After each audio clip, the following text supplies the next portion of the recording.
Τη σιωπή στην ελευθερία. Μία ιστορία του Βελιγραδίου.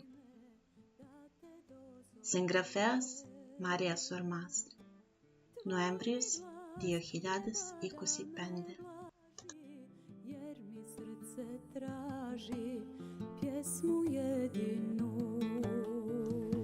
Τρίτο μέρος. Στο βάθος ακούγεται ο ψήθυρος του λαού. 5 αιώνες σιωπής, 5 αιώνες σκιάς κάτω από ξένη εξουσία. Όμως μία καρδιά, ένα όνομα, ο Καραγιώργης Πέτροβιτς, σηκώνει τον λαό στο αγώνα, στην πρώτη σερβική εξέγερση, το έτος 1804. Τα μάτια του φλέγονται από πάθος και ελπίδα. Τα χέρια του κρατούν την δύναμη γενεών που ονειρεύτηκαν την ελευθερία. Αυτό δεν ήταν απλό μία εξέγερση. Ήταν ένα κάλεσμα της καρδιάς να ξυπνήσει ο λαός και να θυμηθεί ότι η ελευθερία δεν ξεχάστηκε ποτέ.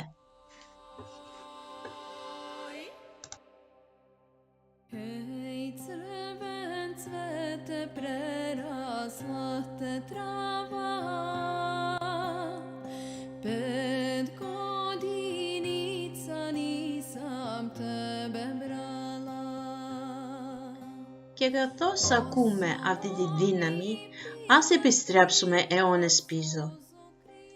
Πριν εμφανιστούν από την Ανατολή οι Οθωμανοί, πριν χαθεί η ελεύθερη ηγεμονία, η Σερβία ήταν μια γη τάλματων και ομορφιάς. Οι πόλεις έσβησαν από ζωή, οι πλατείες και οι δρόμοι ήταν γεμάτοι ανθρώπους, τέχνη και εμπόριο. Τα μοναστήρια Στουντένιτσα, Σόποτσανη, Χιλαντάρι, φάροι πνευματικότητας και γνώσης, φύλαξαν τη σοφία του λαού, τις τοιχογραφίες και τις εικόνες που μέχρι σήμερα αφήγονται ιστορίες πίστης και τέχνης. Σε αυτόν τον κόσμο, πρίγκιπες και ηγεμόνες έκτιζαν εκκλησίες και παλάτσια, σχολεία και βιβλιοθήκες, συνδέοντας τη Σερβία με την Ευρώπη.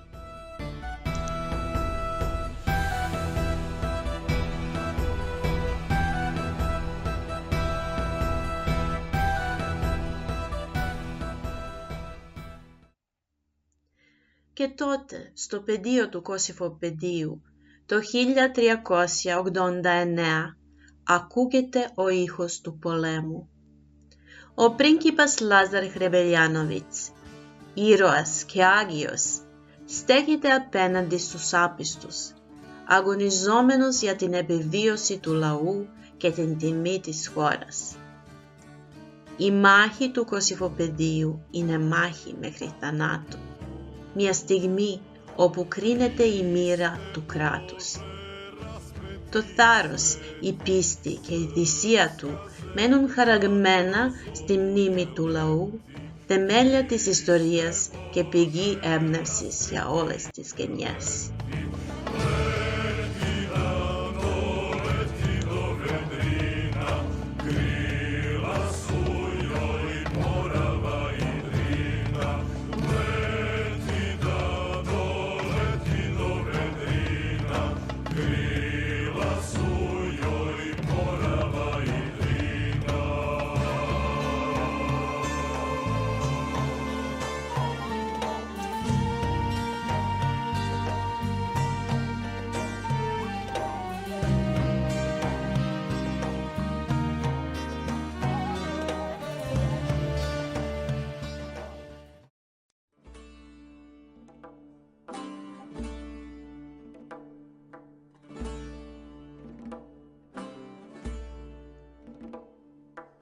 Μετά το Κόσοβο, η Σερβία αρχίζει σιγά σιγά να χάνει την ανεξαρτησία της.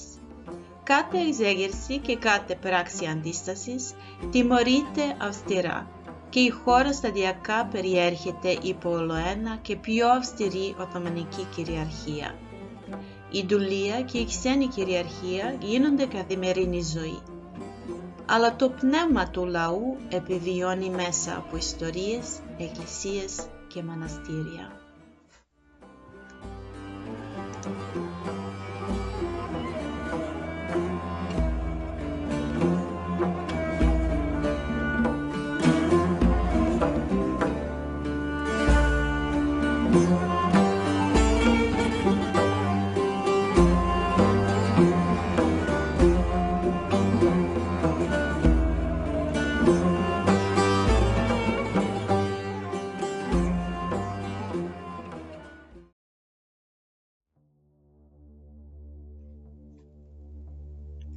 Και τότε, αιώνες αργότερα, από τη σκιά των περασμένων καιρών, ο Καραγιώργης Πέτροβιτς σηκώνει ξανά τον λαό.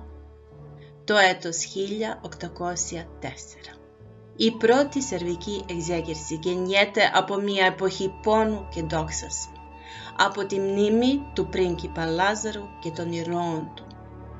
Η δύναμη και η ελπίδα του λαού, υφασμένες μέσα στους αιώνες, μετατρέπονται τώρα στα πρώτα βήματα προς την ελευθερία.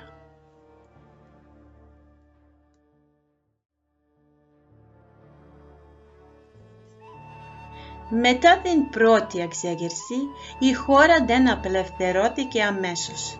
Ωστόσο, η σπίθα της ελπίδας δεν έσβησε. Οι αιώνες πόνου και σκλαβιάς είχαν υφανθεί στις καρδιές του λαού, περιμένοντας τη στιγμή που η ελευθερία θα ξυπνούσε ξανά.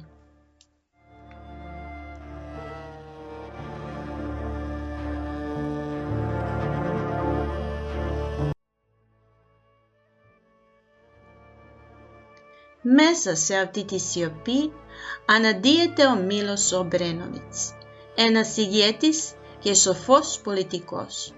Το έτος 1815 φέρνει τη δεύτερη σερβική εξέγερση, έναν αγώνα που τελικά θέτει τα θεμέλια της σύγχρονης Σερβίας.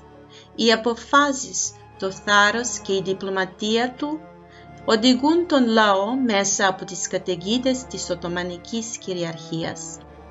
Ο Μίλος Ομπρένοβιτς, επιμόνος και αποφασιστικός, γίνεται σύμβολο δύναμης και ελπίδας. Ένας άνθρωπος που οδηγεί τη χώρα από το σκοτάδι στο φως της ελευθερίας.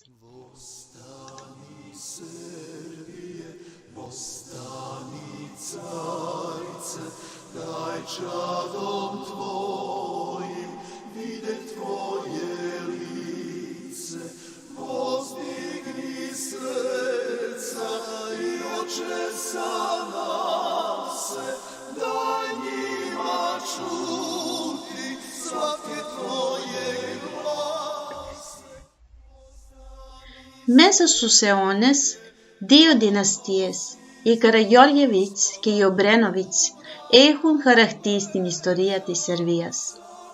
Και οι δύο φέρουν μαζί τους δύναμη και τραγωδία, θάρρος και πάθος, αγώνα και όραμα. Οι Καραγιώργεβιτς θυμίζουν την αρχή της απελευθέρωσης, τη φλόγα που άναψε ο Καραγιώργε στις καρδιές του λαού.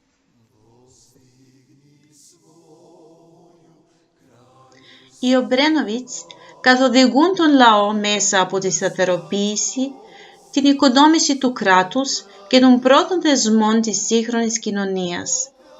Τα ονόματα και τα έργα τους θεωρούνται ακόμη πάνω από τους δρόμους, τις γέφυρες και τις πλατείες, υπενθυμίζοντας μας τους αιώνες αγώνα, ελπίδας και δημιουργίας.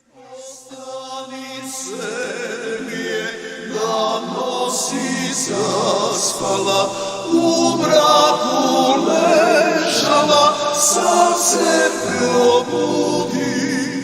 Postani Srbije, davno si zaspala, u mraku ležala, sad se probudi. Καθώς περπατάμε στην πόλη, φανταστείτε αυτούς τους ήρωες να περπατούν δίπλα μας. Οι σκιές τους χορεύουν ανάμεσα σε κτίρια, γέφυρες και πλατείες. κουβαλούν μαζί τους τη μνήμη της δύναμης ενός λαού που ονειρευόταν την ελευθερία εδώ και αιώνες. Ležala, sad se probudila.